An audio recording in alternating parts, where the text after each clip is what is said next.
vaizdelis apie Kauno Antą. Negaliu tylėti. Socialinės apsaugos ir darbo ministerijai 2025 metais rugsėjo mėnesio 15 dieną kreipiausi į Kauno Antą su šeimos gydytojos siuntimu, kadangi aš turėjau nedarbingumo pažymą registratūroje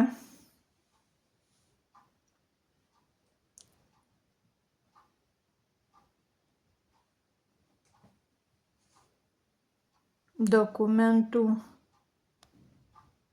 prie langelio, kuri priėmė mano prašymą,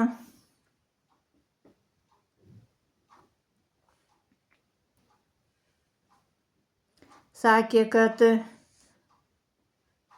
dokumentai bus sutvarkyti per 3-4 dienas ir mane nusiuntė į 3. aukštą pildyti klausimyno. O čia ir prasidėjo siaubų siaubas. Jaunas specialistas vyras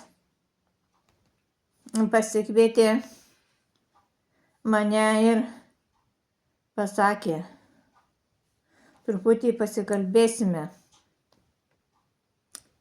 Specialistas paklausė mano pavardės, vardo,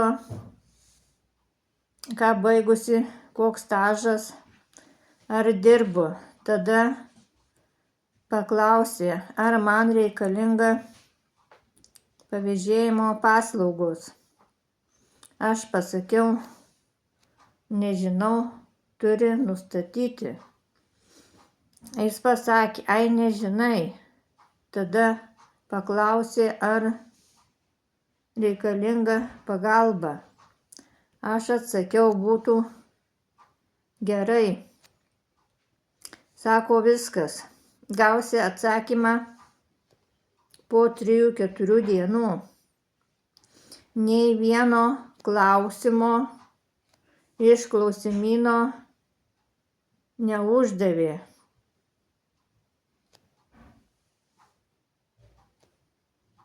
Ir nei vieno klausimo iš klausimyno nepildė. Patyriau šoką. Stresą, baimę ir nerimą.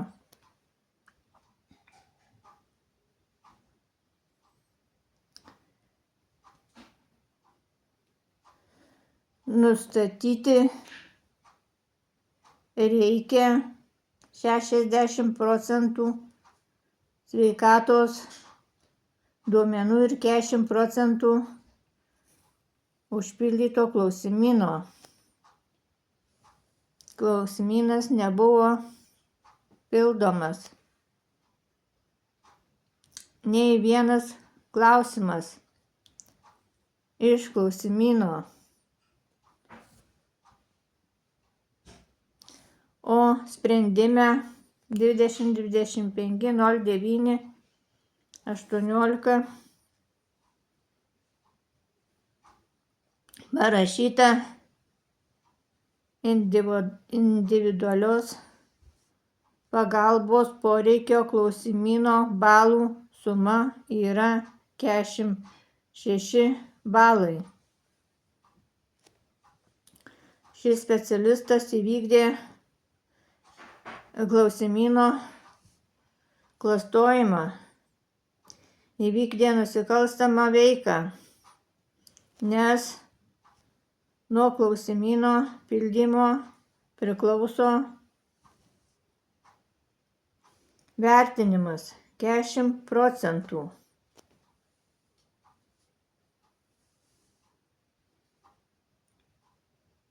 o klausimynas pildomas taip, kad sergantis žmogus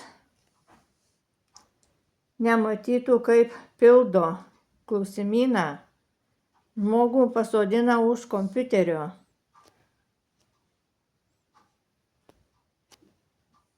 Tai yra nepagarba. Dabar supratau, kodėl. Todėl, kad specialistas galėtų klastoti klausimyną ir sergantis žmogus nematytų, kad galėtų vykdyti nusikalstamą veiką. Prašau šį žmogų nubausti. Šis žmogus Antoje neturėtų dirbti, nes jis klastoja klausimynus, nes jis pažeidžia Lietuvos teisės, žmogaus teisių ir pagrindinių laisvių apsaugos konvenciją ir Europos Sąjungos teisės. Kauno Anta visi specialistai, kurie pildo klausimynus, jie neleidžia žmogui žiūrėti į kompiuterį. Ir taip klastoja klausimynus. Jie nerodo, kaip specialistas pildo klausimyną. Taigi, sekite kitų šalių pavyzdžių. Leiskite klausimyną pildyti pačiam sergančiam žmogui. Tai nebus pažeistos sergančio žmogaus teisės. Jis laisvai pasirinkęs pildys klausimyną, o Lietuvoje dar pasilikęs sovietinių laikų, kai klausimyną pildo specialistas. Tai čia yra pasityčiojimas iš sergančio žmogaus, kai neleidžiama jam pačiam pildyti.